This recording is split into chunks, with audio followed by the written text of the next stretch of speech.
If we consider the experiences other countries have suffered due to the impact of the ISA virus previous to the Chilean epidemic, we can see that the Chilean salmon industry has started to recover.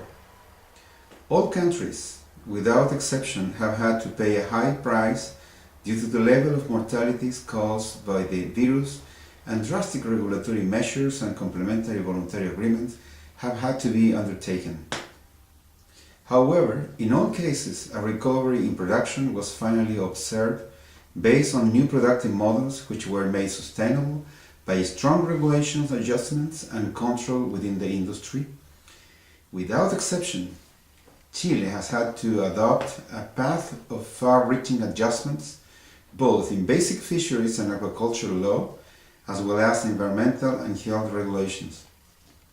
From the second half of 2009, improvement in biological and productive indicators of the industry has been observed.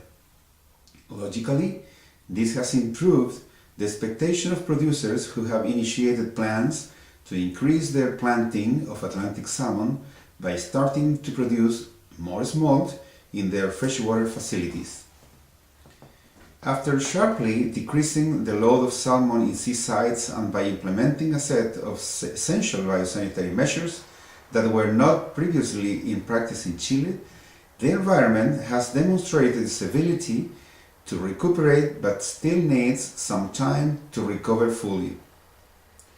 It will be difficult to return to the overall levels of biological loads prior to the crisis because of required rest periods, coordinated handling by zones, and freezing the granting of new concessions.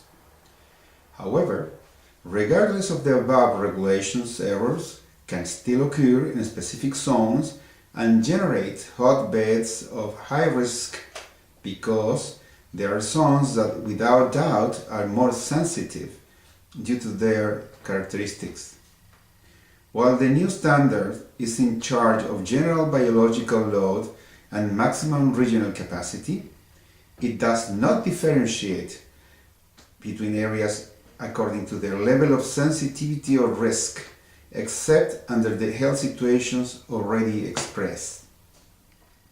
Therefore, companies that share environmental zones with lower rates of water renewal are obligated to take precautionary measures to safeguard the common interest even in the absence of well-finished studies, because they are more exposed to coastal activity pollution, the transit of vessels, a greater concentration of sites, or they are located in zones of lower water quality due to frequent decreases in oxygen or algae bloom manifestation. In fact, there is no need for excessive knowledge or scientific publication to address the issue. All companies that share bodies of water have a record of environmental, health, and productive events, and can clearly diagnose the current level of risk, especially in comparison to other areas. For quite some time, much of that work was done by the Instituto Tecnológico del Salmón, or Technological Institute of Salmon, and it might be beneficial to use it again. This shared diagnosis should be the basis for responsible management of environmental zones, which is what finally matters. If we accept that there are areas that share certain common environmental characteristics or bodies of water that are relatively identifiable, we can develop more specific measures as opposed to those of a general nature implemented up until now.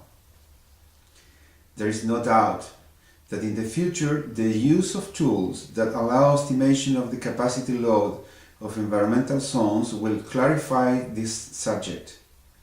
In the meantime, the information shared and integrated in an intelligent way could be enough to avoid falling into overplanting zones that are clearly more sensitive and which could frustrate any kind of recovery that has been made since the first outbreak of ISA was detected in Chile 3 years ago. Zone by zone, this task should start as an initiative by companies themselves and with specialized assistance required in environmental and health matters.